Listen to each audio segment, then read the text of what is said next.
소명자의 상과 하늘 상급. 빌립보서 3장 7절에서 14절 말씀으로 말씀을 주셨습니다.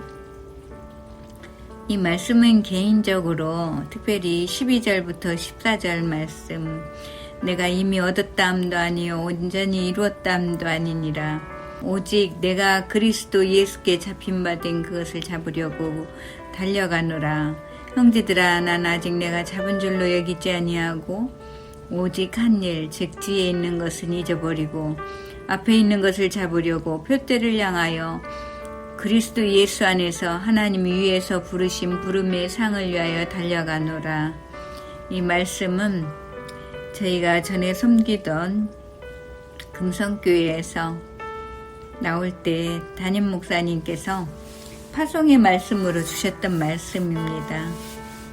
오늘 다시 이 말씀을 들으면서 다시 이 말씀에 대한 깊이 있는 의미를 깨닫고 마음을 다잡는 시간이 되었습니다. 여기에서 소명자의 삶의 소명이라는 것은 부름받음, 부르심, 콜링이라고 하는데, 하나님께로부터 부름받은 자는 구원받은 자이고 또 하나님 나라의 일꾼이 되는 것이라고 했습니다. 그러면 하나님의 일꾼된 구원받은 사람으로서 어떤 삶을 살아야 되고 그러할 때 어떤 상급을 받을 것인가, 오늘은 그 내용에 대해서 목사님께서 말씀해 주셨습니다. 고린도후서 4장에 보면 보이는 것은 잠깐이요 보이지 않는 것은 영원하다라고 말씀하셨습니다. 주님께 붙잡혀서 사는 것이 성공이고 자기 뜻대로 사는 것은 실패라는 말씀을 하셨습니다. 편하게 산다는 것은 자기의 욕망과 육체의 욕심을 따라 사는 것을 말합니다. 본능에, 감정에 충실하게 살아야 된다고 세상 사람들은 말하고 있습니다. 그래서 즐거움을 추구하고 부담스러운 것을 피하고 나아가서 하나님의 심판이 있다는 것을 생각지 않고 살아가기를 원하고 있습니다. 시편에 보면 이러한 사람들을 종기에 처하나 깨닫지 못하는 사람은 멸망하는 짐승과 같다라고 말하고 있습니다. 그리스도인이란 것은 그리스도에 속한 사람들이라는 것을 기억해야 합니다. 또한 그리스도인은 자신의 소원이 아닌 주님의 소원을 이루어드리는 삶을 살아야 됩니다. 그 길은 눈물 없이는 가지 못하는 길입니다. 그 말은 곧 눈물과 기도가 있어야 된다 라고 말씀하셨습니다. 12절, 내가 이미 얻었다함도 아니요 온전히 이루었다함도 아니라 오직 내가 그리스도 예수께 잡힌 바 된 그것을 잡으려고 달려가노라 라고 말씀하십니다. 여기에서 달려간다는 것은 디오코라는 뜻인데 도망가는 사람을 쫓아가는 것처럼 달리는 것입니다. 목표를 향해 죽을 힘을 다하여 뛰는 것, 이것이 바로 디오코라는 뜻이 될 것입니다. 12절에 예수께 그 잡힌 바 된 그것을 잡으려고 달려간다 한 것은 우리가 그리스도 예수께서 우리를 잡으셨기 때문에 우리가 그것이 가능한 것입니다. 로마 사람들은 그리스도인을 나사렛 목수 예수의 노예들이라고 표현을 했습니다. 그들은 나사렛 목수 예수의 노예들이 된 그리스도인들을 조롱하고 핍박하고 심지어 원형 경기장에서 검투사나 그 사자들이 밥이 되게 하며 그것을 보고 기뻐하고 즐거워했습니다. 그러나 그들은 죽어가는 현장에서도 기뻐하며 죽어가는 것을 볼 수가 있습니다.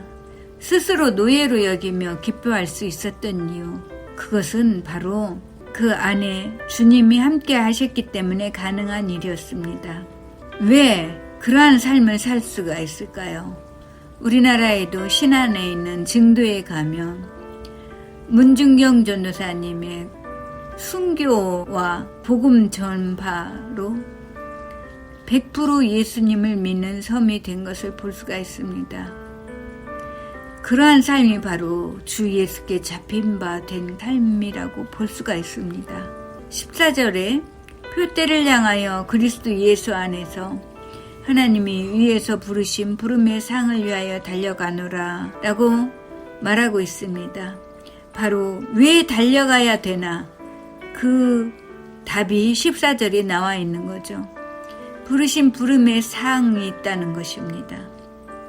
그 상을 바라보았기에 일제시대의 지암리교회의 성도들은 목숨을 걸고 예배하다 다 불에 타 죽었고, 또 헨리 8세 영국 종교개혁 당시에 토머스 무어는 왕의 뜻보다 하나님의 뜻을 따라 그의 지조를 굽히지 않았기에 저는 단두대에서 목이 잘라 죽게 되는 그러한 일을 겪게 되었습니다. 이 땅에서의 고난이나 죽음은 하늘의 그 상을 볼 때 비교할 수 없었던 것을 이들은 알고 있었던 것입니다. 오카는 목사님은 지옥의 뜨거움을 묻는 사람에게 활활 타고 있는 연탄뿌리에 1분만 앉아 있어 보라 말했다고 합니다. 그런데 지옥은 그보다 1000배, 1000배나 더 뜨거운 곳이다. 그러면 천국은 어떤 곳이냐?